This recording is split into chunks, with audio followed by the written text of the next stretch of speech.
Magandang umaga rin po, Sir Aljo. Tama ba ako? Pwede ka mag-avail ng mga golden visa na yan, di ba, Attorney Ed? Are you aware of that, no? Pupunta ka ng Europa, pero may mga kondisyon. Bibili ka ng mga riyan doon, parang ganun, tama? Oh, may mga ganong mga Offer. ino-offer kasi yung mga bansa. Lalo na yung Portugal, medyo madali yan. Oo. Kumpara sa ibang mga bansa sa Europa. Mhm. May nakita nga ako doon, 250,000 lang, gano'n. Euro. Pero bibili ka ng mga, halimbawa, bahay o kaya pwede ka naman bumili ng bahay, di ba? Sa Europe. Di katulad sa atin ng mga dayuhan, di pwede bumili ng bahay at lupa. Actually, it could even, it can translate into citizenship talaga. And it's a program, may mga package sila dyan to choose from. Pero syempre, as an act of sovereignty, meron naman pagkakataon yung mga bansa na yon na ika nga ay tanggapin siya o hindi. Pero syempre, alam naman natin, considering na medyo powerful din siya na tao at maraming pera, anything is possible talaga. Ano ba kayang kahihinatnan dito sa legal remedies na pinupursu ngayon ni Zaldico dito sa mga korte natin sa Pilipinas? Humiling siya ng TRO upang pigilan ng kanyang implementation ng resolusyon recommending dito po sa kasong graft and malversation laban sa kanya. Uusad ba ito at ayon umuwi dito sa Pilipinas Attorney Ed bilang abogado? Well, unang-una, he's trying to be very, very creative. He wants to avail of remedies na kung tutuusin, kasalanan naman niya.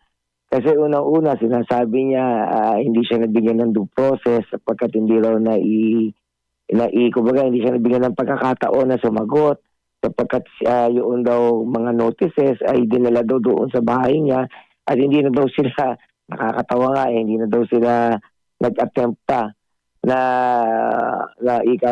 hanapin siya talaga, which of course doesn't make sense. To begin with kasi, sa ombudsman at sa DOJ, kapag sila ay nag-preliminary investigation, hindi requirement na matanggap mo na muna yung notice para makapagpatuloy yung proceeding. Hindi yan kagaya halimbawa sa korte na kapag initially wala ka, aantayin nila na merong patunay na yan ay natanggap po. Sa DOJ at Ombudsman, sa preliminary investigation nila, kapag hindi ka nakasagot, they're not precluded from continuing with the proceeding and subsequently filing the necessary information in court. Bakit? Kasi may remedy na available doon sakaling ikaw ay nahuli na halimbawa, may warrant of arrest, hindi ba? Pwede kang humingi uli ng panibagong preliminary investigation. So kaya hindi totoo yung sinasabi niya doon na he was not given an opportunity. Pangalawa, kasalanan din naman niya yun dahil nagtago na siya. Alam naman niya nakakasuhan siya, hindi ba? So it even doesn't make sense.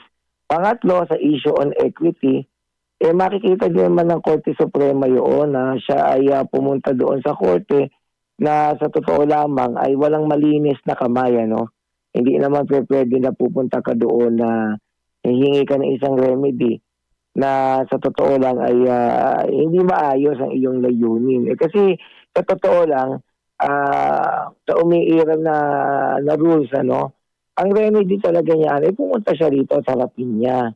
And there's quite a lot of remedies that he can avail of. But he's trying to be very, very creative kasi alam niya na hindi naman siya pwedeng humarap halimbawa sa Sandigan Bayan because it would mean na kailangan niya magpasubmit, so that Sandigan Bayan can acquire jurisdiction over his person. So it presupposes kailangan niya talagang bumalik dito at makulong muna to avail of proper remedies, hindi ba? Although, technically, pwede naman siyang magsampa rin ng mga remedies para makuha siya, limbawa, yung warrant. Kaya lang, ang problema kasi, nandun siya sa sitwasyon na medyo weird, di ba? Alam naman natin lahat na nagtatago ka So, hindi ko maintindihan kung paano ang mangyayari dyan. But he's trying to be very, very creative. Iniisip niya na malay mo, mapagbigyan. Sayang din naman. Okay. Maraming salamat, Attorney Ed. Good morning. Thank you. Good morning po. Good morning. Thank you.